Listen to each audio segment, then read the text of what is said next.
May mag-asawang arestado sa Lanao del Norte dahil sa paggamit umano sa dalawang menor de edad nilang anak sa online kalaswaan. Mahigit isang linggong nagmanman ang NBI Anti-Human Trafficking Division bago sinalakay ang bahay ng mga suspect. Tinangka pa raw ng babaeng suspect na itapon ang kanyang cellphone. Nakuha naman din ito ng mga operatiba. Ayon sa NBI, noong isang taon pa nagbebenta ang mga suspect ng malalaswang larawan at video ng kanilang mga anak sa kanilang mga kliyenteng banyaga.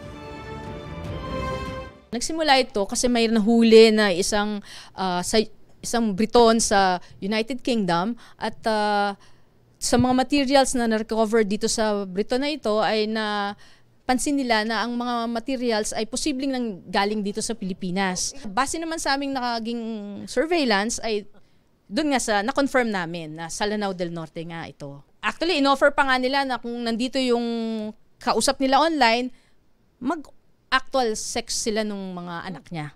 In-offer nila.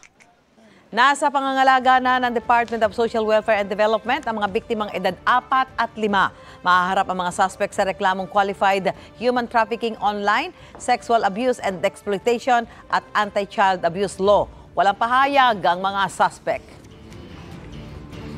Mga kapuso, para una ka sa mga balita, mag-subscribe sa GMA Integrated News sa YouTube. Sa mga kapuso abroad, subaybayan niyo po kami sa GMA Pinoy TV at sa www.gmanews.tv.